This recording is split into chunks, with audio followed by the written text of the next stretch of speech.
जुम्मे के पेश नजर श्रीनगर के कुछ इलाकों में हल्की बंदिशें, हसास मकामात पर भारी तादाद में सिक्योरिटी एहलकार तैनात। सुबह के औकात के अलावा दुकानें और तिजारती मराकिज मुस्तकिल बंद। FATF की मीटिंग आज, पाकिस्तान को ब्लैकलिस्ट किए जाने के ताल्लुक से फैसला। फिलहाल ग्रे लिस्ट में है पाकिस्तान।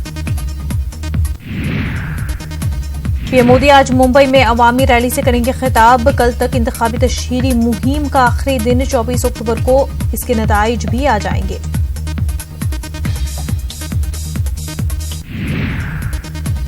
दिल्ली के वसंत कुंज में मुख्तार अंसारी के बेटे अब्बास के घर पर हुई छापेमारी। लाखों के असलहे बरामद। गुज़िश्ता रोज अब्बास अंसारी पर मुकदमा दर्ज हुआ था।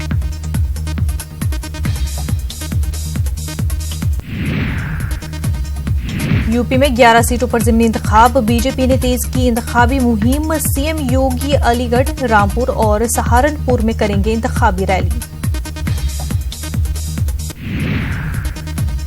राजस्थान के वज़ीर आला गहलोत ने वज़ीर आज़म मोदी को लिखा खत। किसानों के लिए लिखा गया है खत। आशा मंसूबे में तब्दीली का मुतालबा।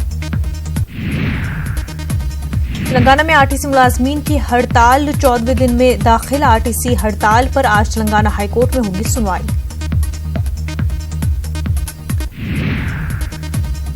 टेरर फंड मामले में यूपी के बरेली से 2 अफराद गिरफ्तार। एटीएस ने किया दोनों को गिरफ्तार। नेपाल के बैंक खातों में मंगाई जाती थी रकम।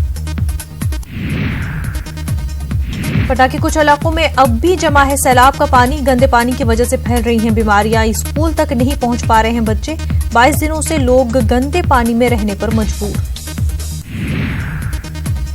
मारूफ अदाकार अमिताभ बच्चन अलील मुंबई के नानावती अस्पताल में किया गया दाखिल। लिवर के मर्ज में मुब्तला हैं अमिताभ बच्चन। एनआरसी मामले पर सुप्रीम कोर्ट में सुनवाई। 26 नवंबर तक टली। एनआरसी कोऑर्डिनेटर प्रतीक हिजेला मध्य प्रदेश ट्रांसफर। प्रतीक को उनकी जान के खतरे के पेश नजर मध्य प्रदेश किया गया है मुंतकिल। पीएमसी बैंक घोटाला, सुप्रीम कोर्ट में आया समाअत। अर्जी में मुतासिर सार्फिन को सिक्योरिटी और 100% बीमा की गारंटी का तज़किरा। पीएमसी बैंक इंतजामिया पर आरबीआई को गलत जानकारी देने का है इल्जाम। एनसीपी लीडर प्रफुल्ल पटेल के नाम में ईडी का समन। इकबाल मिर्ची से मुंसलिक मनी लॉन्ड्रिंग केस में प्रफुल्ल पटेल पहुंचे ईडी दफ्तर। पूछताछ जारी। विजयवाड़ा पब्लिक प्रोसिक्यूटर ओहदों के लिए एलामिया जारी। 31 अक्टूबर दरख्वास्त दाखिल करने की आखिरी तारीख। 17 नवंबर को होगा तहरीरी इम्तिहान। 50 पब्लिक प्रोसिक्यूटर के ओहदों पर होंगे तकर्रुरात। मध्य प्रदेश के होशंगाबाद में सड़क हादसे में 22 स्कूली बच्चे जख्मी। बच्चे जिला अस्पताल में जेर इलाज। भुवनेश्वर के पारला खमंडी में हुआ हादसा। सुबह 5 बजे प्राइवेट बस हुई हादसे का शिकार। हादसे में 30 मुसाफिर जख्मी, जबकि 5 मुसाफिरों की हालत इंतहाई नाजुक। सभी मुसाफिर अस्पताल में जेर इलाज। आसाम के तेजपुर में नाव हादसे का शिकार। कश्ती में सवार थे 50 लोग। एक शख्स लापता, तलाश जारी।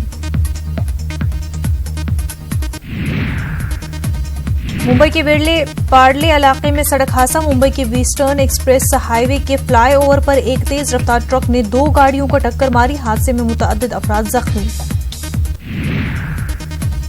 नोएडा में 15 साला लड़के ने 21 साल की लड़की पर चाकू से किया हमला। वारदात अंजाम देने के बाद लड़के ने इमारत से कूदकर की खुदकुशी। एकतरफा मोहब्बत का बताया जा रहा है मामला। दिल्ली पुलिस की स्पेशल सेल और क्राइम ब्रांच ने की मुश्तरका कार्रवाई। गुज़िश्ता रात दिल्ली के LSR कॉलेज के पीछे एनकाउंटर। इनामी बदमाश इकबाल के पैर में लगी गोली। इकबाल के खिलाफ दिल्ली और NCR में 25 से ज्यादा केस दर्ज। राजस्थान बार एसोसिएशन का इंतखाब। सदर समेत 9 ओहदों के लिए वोटिंग। तकरीबन 3,500 वुकला डालेंगे वोट। ग्वालियर में न्यूज़ 18 की खबर का असर। 17 गायों की मौत के मामले में 12 लोगों के खिलाफ केस दर्ज। 10 दिनों से स्कूल में बंद थी गाय। भूख प्यास की वजह से हुई थी मौत। शुमाली शाम में 5 दिनों तक फौजी कार्रवाई नहीं करेगा तुर्की। अमरीकी नायब सदर माइक पेनिस ने तुर्की के सदर से मुलाकात के बाद किया ऐलान। सेफ जोन से कुर्द बागियों को बाहर निकलने में होगी आसानी।